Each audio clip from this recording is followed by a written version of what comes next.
Okay guys, so now that my background's done, I'm going to not touch it. I'm just putting a little bit more salt on these areas that are really wet. And then you can kind of get the salt off of these areas that we're about to paint. Okay, so now we are going to paint the house and the lighthouse. I'm gonna start with yellow because when I'm using a lot of different colors, I always want to start with my light color first. I'm gonna paint the area of the lighthouse where the light comes out. Make that yellow. Let me grab a paper towel, I'll show you a trick. Okay, so when you're using watercolor, if you've traced with crayon and you get bleeding or you cover up something that you don't want to cover, you can just dab that with a paper towel and it should come right off. So I want this to be yellow and I want it to kind of fade to orange, but to like a bright orange. I'm gonna put my orange over here. And in the center too, I'm just gonna add some water to get that blend.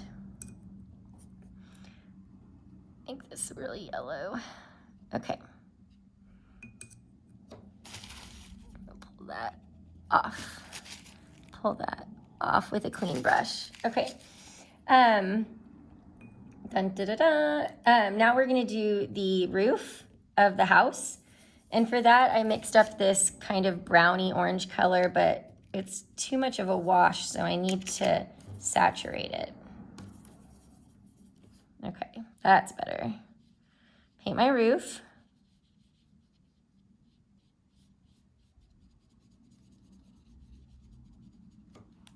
And paint that. The roof of my barn. And you can use these watercolor tricks with any painting. You don't have to do an Andrew Wyeth painting, or I keep saying Andrew Wyeth, their styles are so similar, Edward Hopper. Actually, their styles aren't that similar, but for some reason, this painting reminds me of Andrew Wyeth also. Okay, so the last color I'm gonna use when I'm doing watercolor is black. And I'm gonna go in with my black and paint the areas that I want to be black. I love painting with black watercolor. It's like ink. Don't get it on your clothes. Okay, so this is my really saturated black. But next, I'm going to use black to create a gray wash to add a little bit of value to my lighthouse. I forgot a line that goes here.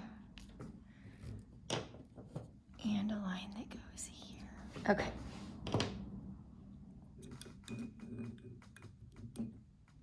Alrighty. So I want to make it look like there are shadows on the house and the lighthouse.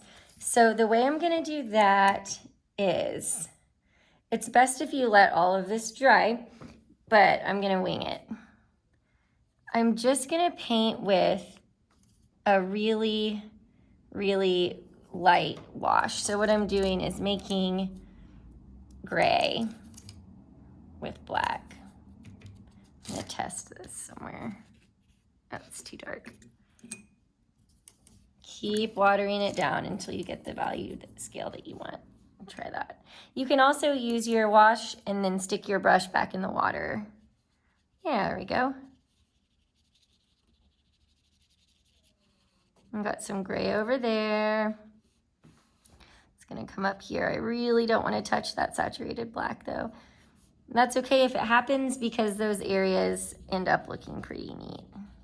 Okay, and then I'm gonna come over here to my house and add some more gray shadows. I'm gonna make this one kind of come down to look like the roof is shadowing the rest of the building. And then I'm gonna put this entire area in shadow. Just being really careful around those windows.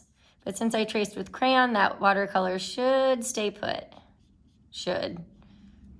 Okay, and then my shed is also completely in shadow, probably the darkest one.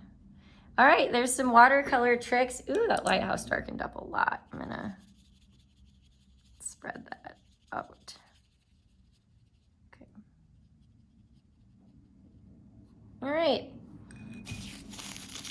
Not my best attempt at a watercolor lesson, but I think you guys get it. And if you have watercolor at home, you can have some fun with salt and experimenting with that. And don't forget that trick of the paper towel being a most awesome, amazing eraser for watercolor.